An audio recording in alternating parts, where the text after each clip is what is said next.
La Mongolie, ce pays qui fait rêver beaucoup de nos contemporains, pays d'infini, de tradition, et qui subit une grande mutation actuellement au travers de la mondialisation galopante.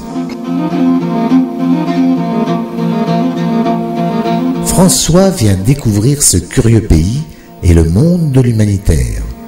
C'est un voyage d'action d'aide, comme cela est marqué sur la demande de visa. Bonjour, je m'appelle François Vitos.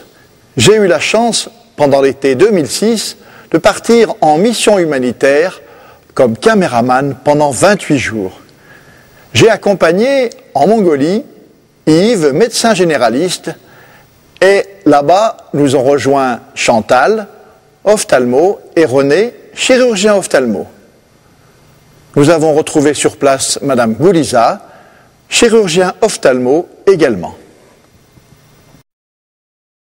Action Mongolie est née d'un voyage, mon ami de promotion de Sesma MBA n'a fait à Lyon, de Philippe Garnier, qui était venu en Mongolie pour me rendre visite en 2001. Quand il a visité la campagne mongole, il a vu qu'il puisse avoir beaucoup de problèmes de vision, enfin de vue.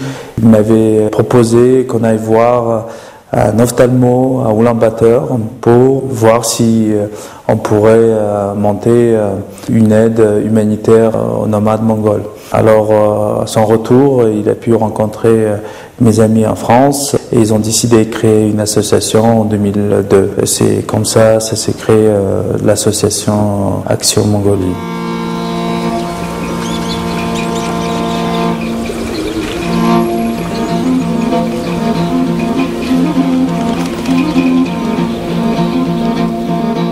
La première émotion ressentie en marchant dans la capitale Ulaanbaatar est de découvrir cette renaissance de la spiritualité en une dizaine d'années après une période de socialisme soviétique. Cela traduit la ferveur de tout un peuple qui cherche de nouveaux repères pour se raccrocher et vivre.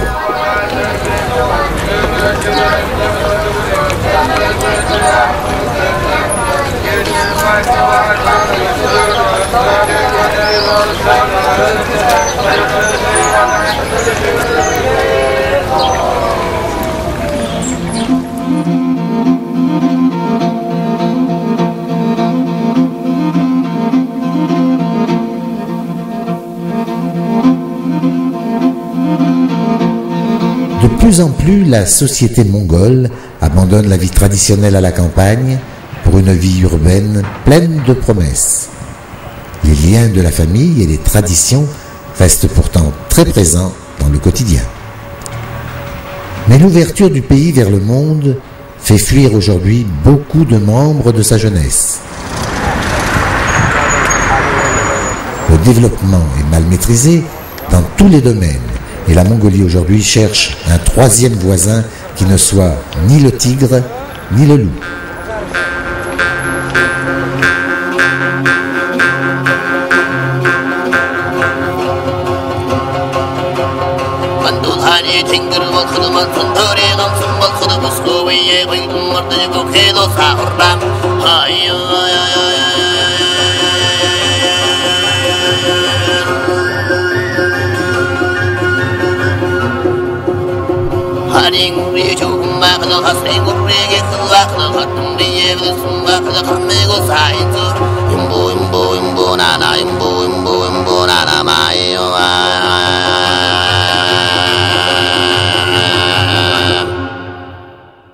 Voyage au bout du monde dans la partie la plus isolée de ce pays.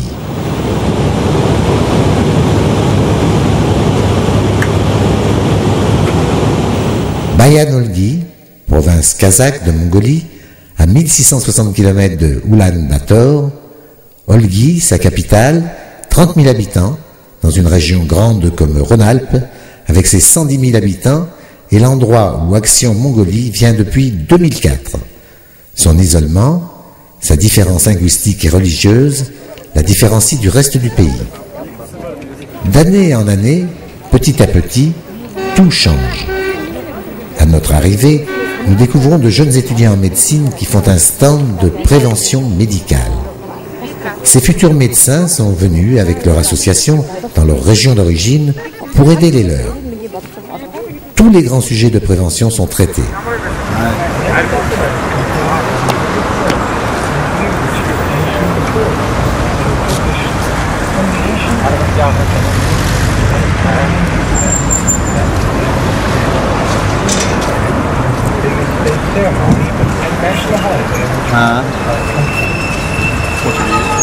Elle ne voit plus là.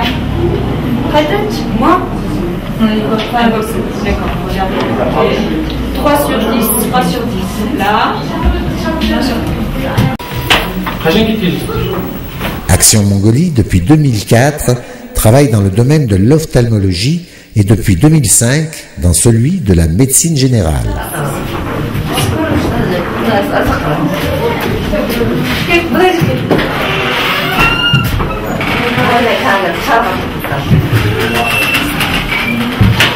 Très peu de rénovations sont palpables et la foule de patients est toujours aussi grande.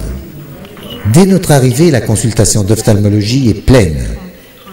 Les troubles de réfraction et les allergies sont les pathologies les plus fréquentes. Les manques de médicaments et de lunettes sont toujours aussi importants.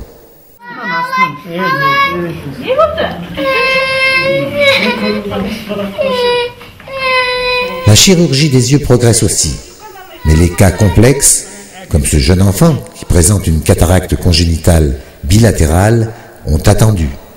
C'est René, le chirurgien français, qui s'en chargera.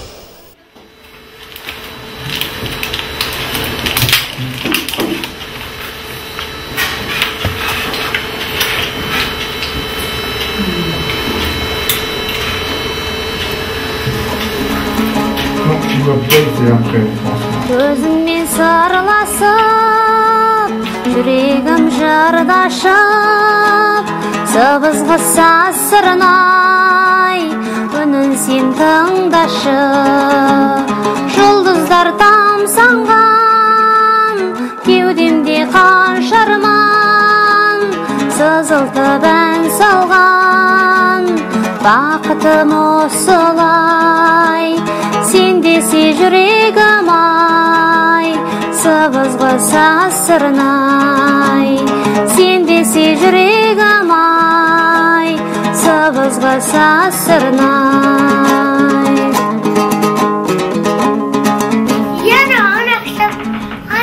La joie de découvrir la vue, de mettre une image, un nom à quelque chose, donne immédiatement le sourire.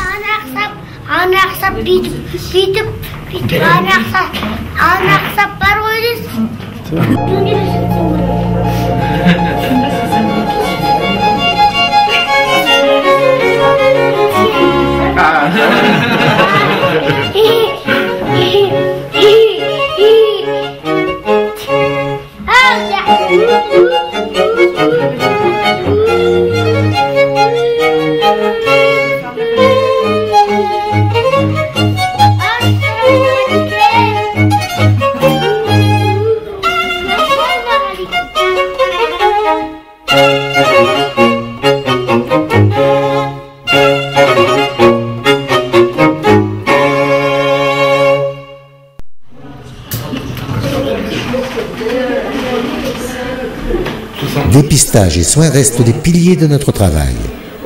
Les pathologies chroniques sont les plus représentées.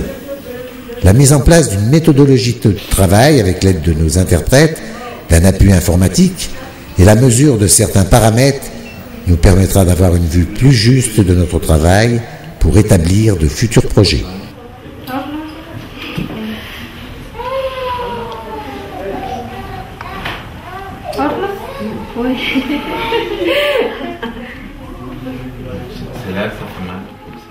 Бас бәйгені аларман, ой,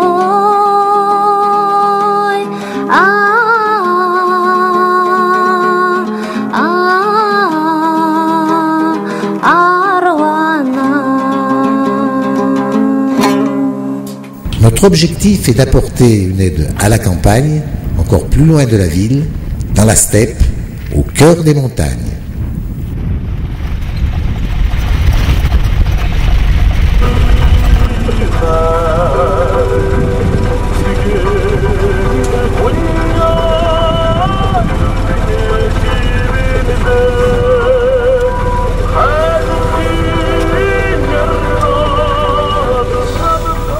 trajets sont toujours des aventures.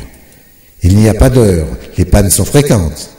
Rouler la nuit est nécessaire malgré de plus grands risques. Bivouaquer, coucher chez l'habitant sont des choses courantes. L'hospitalité ici n'est pas un vain mot.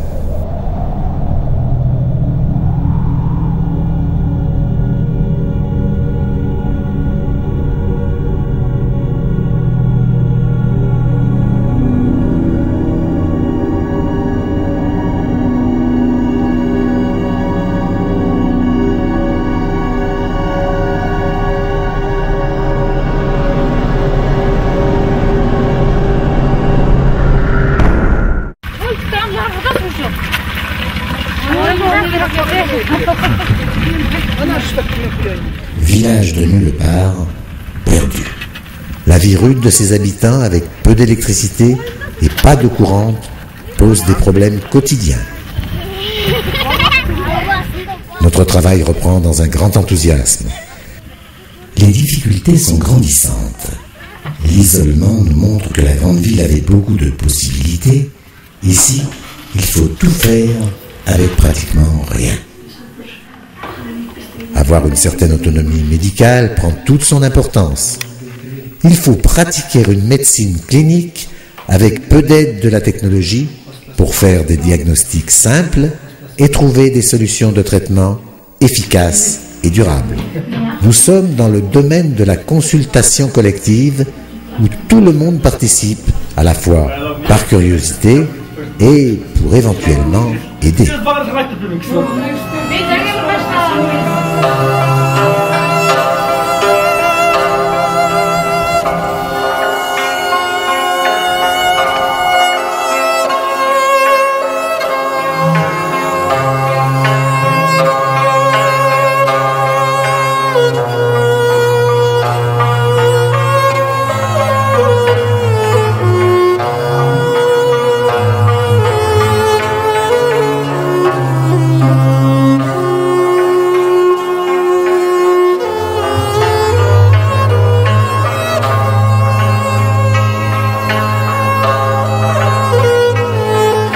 Notre travail commence à prendre sa vraie dimension au milieu de ce monde vide.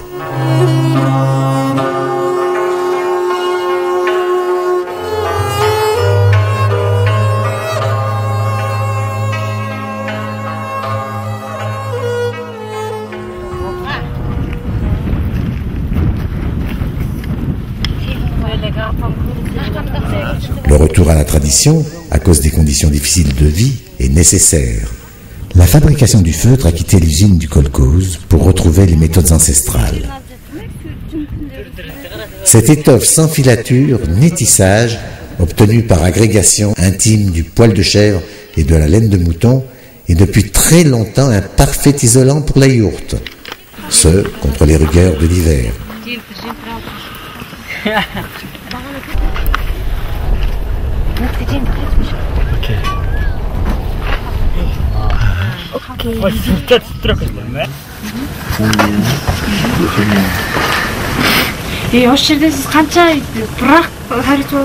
À la campagne, le médecin de famille doit conserver son activité d'éleveur pour subvenir aux besoins de sa famille. Un troupeau de chèvres et quelques chevaux.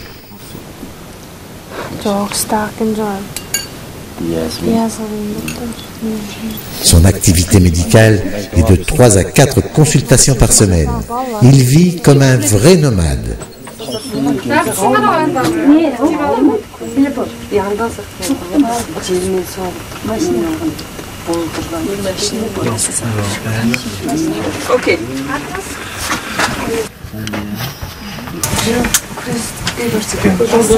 Pour les douleurs. Un par jour, c'est normal.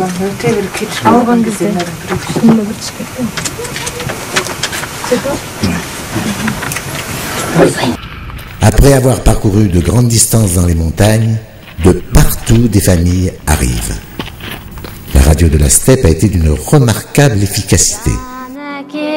Шертіп сезің домбырасың, күнімді қуанышқа толтырасың, consultation sous la yourte s'organise.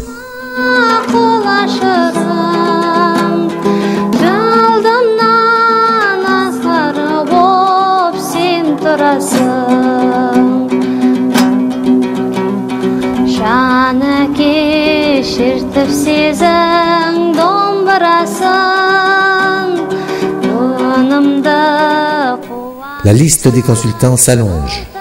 Beaucoup de patience et beaucoup de bonheur de se retrouver ensemble.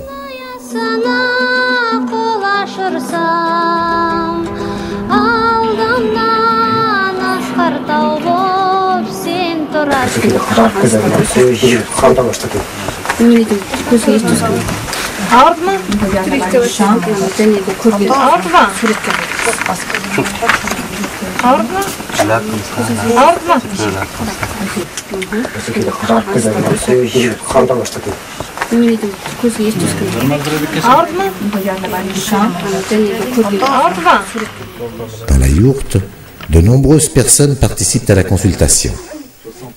La promiscuité n'est pas un problème. Ici, tout est affaire de tact et de communication. Vivre ensemble, créer une certaine entraide face à la dureté de la vie.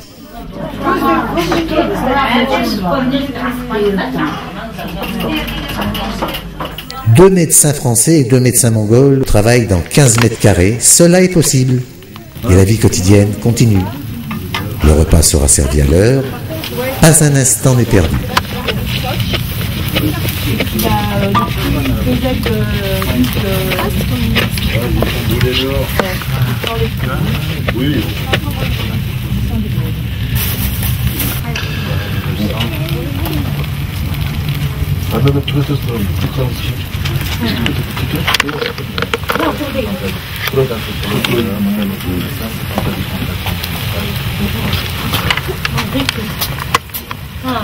Voilà, bon. Là, je crois qu'il y a bon, qu'est-ce que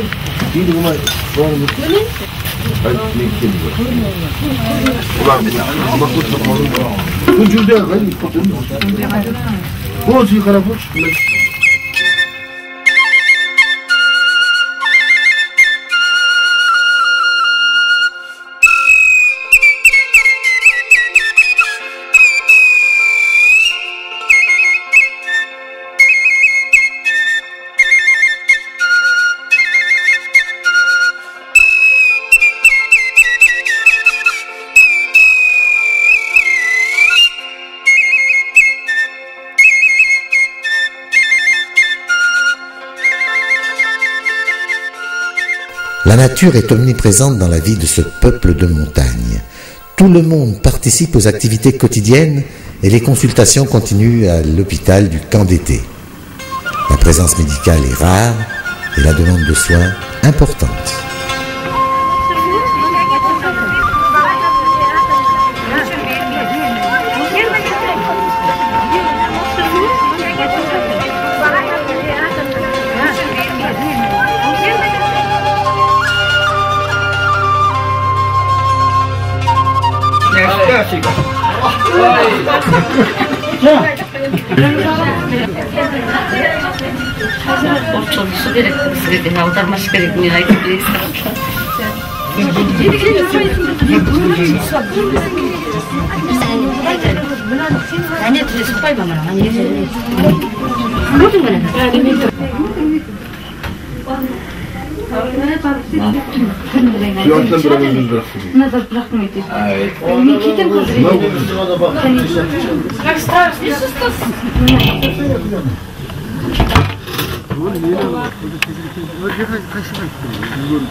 Le 26 août, l'hiver arrive avec les premières neiges. Il est temps de déménager au camp d'hiver dans une région à l'abri des intempéries.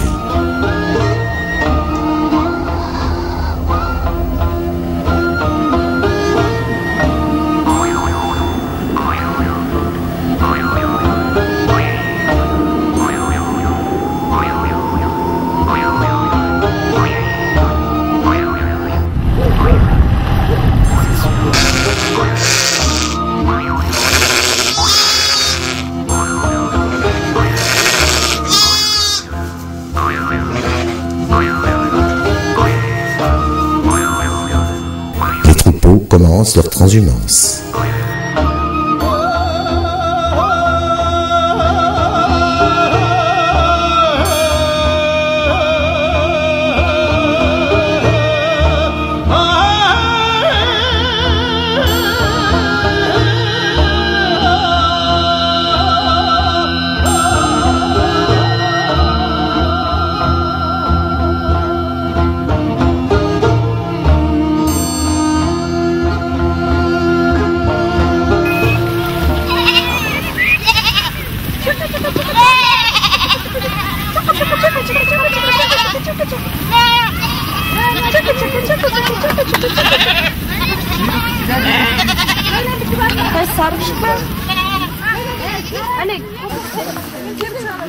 La yourte rapidement va être reconstruite avec quelques réparations au passage.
Cette région, protégée des vents de la steppe, est devenue un curieux verger pour toute la région ouest.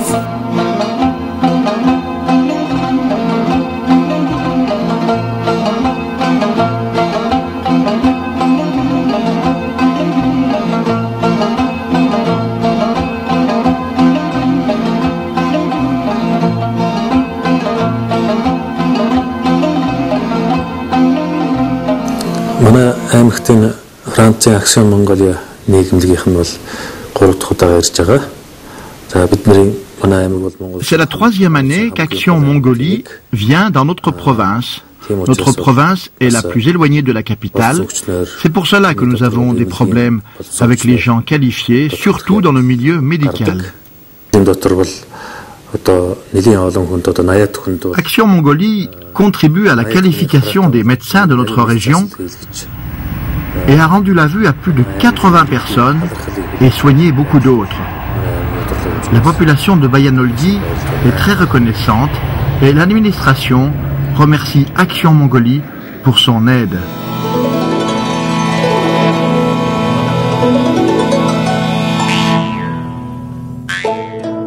Départ pour l'Est.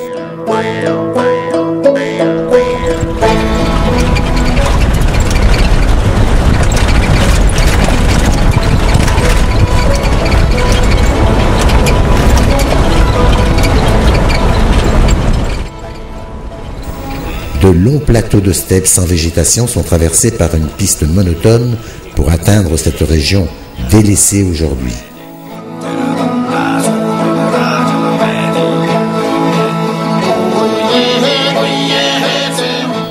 Un couple de médecins et le gouverneur nous accueillent.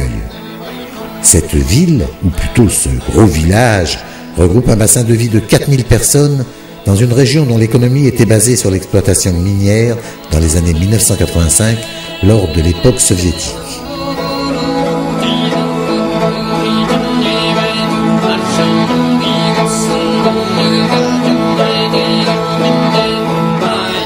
La vie, petit à petit, se découvre à nos yeux, avec son quotidien et ses difficultés. Il fait déjà froid dans les rues. L'école vient de reprendre.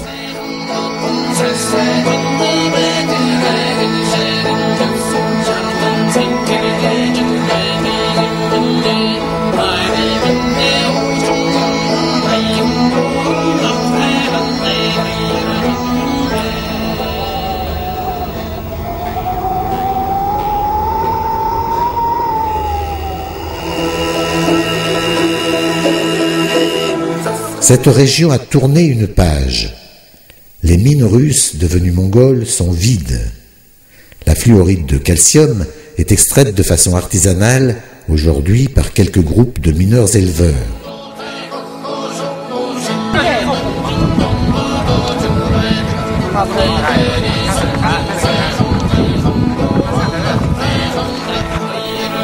Beaucoup d'entre eux sont pensionnés et malades. Ce sont des hommes et femmes usés prématurément avec des multiples pathologies.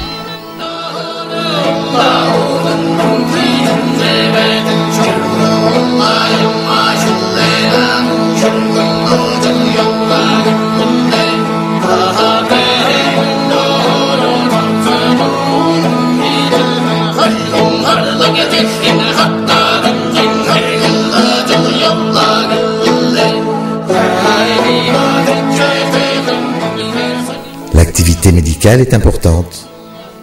Nous en profitons pour faire de la prévention, du dépistage et des soins. Le diabète, épidémie silencieuse à ce jour, va devenir un vrai problème de santé publique demain.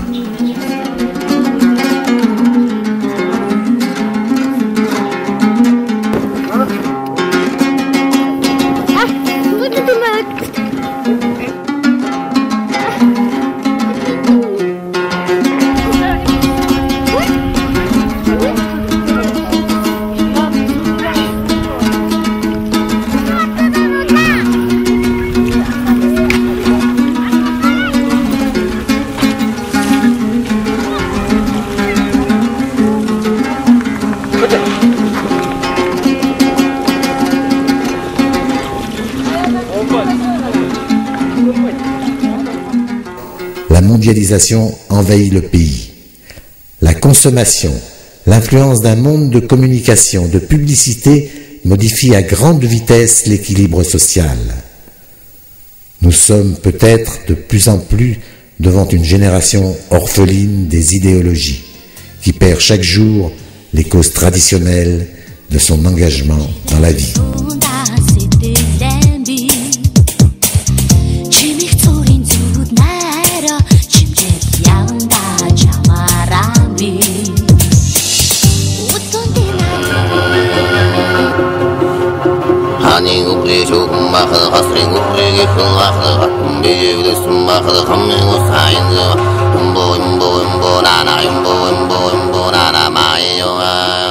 Quelle est la bonne direction pour l'éveil de ce peuple?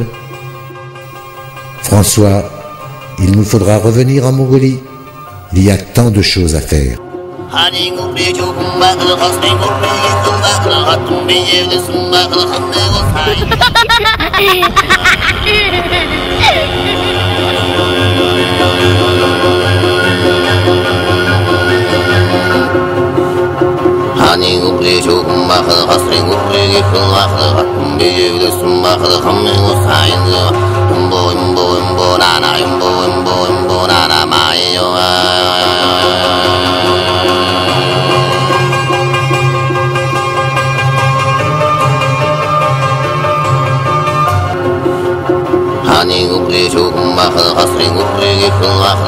để không bỏ lỡ những video hấp dẫn.